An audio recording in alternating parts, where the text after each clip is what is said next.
Ούτε γονείς έχω, ούτε φίλους έχω, ούτε αδέρφια έχω. Ούτε δουλειά. Ούτε δουλειά. Ούτε δουλειά. Ένα πτυχίο έχω. Πολύ φυσικό. Ποιο είναι το φυσικό? Να μην έχεις δουλειά και να έχεις πτυχίο. Τι ωραία που τα λες. Χρόνια πάνε που τα έχω χαμένα. Χωνώ τις ρήμες χωρίς ότι δεν έχω φρένα. Αυτό για τα παιδιά που χάθηκα σε εκείνα τα τρένα. Πολίτικοι μαλάκες στα χιλιάρικα μετράνε ένα-ένα. Πίσω 300 σου πουλάνε ένα ψέμα. Δεν τους νοιάζει τι θα γίνει πια με σένα. Δεν χρωστάω σε κανένα, μόναχα σε αυτούς που ήταν εκεί για μένα. Είχα δυνατότητες να αποκτήσω άλλες τόσες ικανότητες. Η πράξη μου όμως δεν είναι νόμιμη. Θα σε ρωτήσουν τι κάνεις, πες χώρισες. Αυτό έκανα κι εγώ πριν 2 χρόνια. Κοίτα που ήμουνα και που είμαι τώρα. Σκάω φρύσους και μοιράζω δώρα. Κι όμως πέρασα άλλα τόσα ζόρια.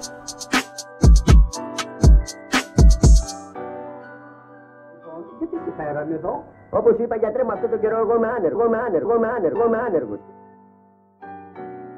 Ήρθε όμως τώρα, ήρθε τώρα η ώρα να μιλήσω λίγο και για αυτή τη χώρα. Η μοίρα των παιδιών μια μεγάλη ανηφόρα και η οικονομία μια μεγάλη κατηφόρα. Σε να μη σε νοιάζει, Ελλάδα προχώρα. Σαν να σε ένα σύννεφο που αφήνει πίσω μπόρα. Είσαι όμως υπουργέ, τα καλά σου φόρα. Και σκέγεται ολόκληρη η χώρα. Κι έτσι νιώθω πως δεν ανήκω εδώ. Τρίτο κομμάτι στη σειρά, έχω πολλά να πω. Κι όσοι αυτοί μιλάνε δεν απαντώ. Σαν τα σκυλιά του άδεια ακόμα πατώ. Είναι παράνομα αυτά που αγαπώ. Ζω την κάθε στιγμή, το κάθε λεπτό. Ακόμα κι αν θέλω, δεν σταματώ. Πρέπει να πετύχω πριν να πάω 18.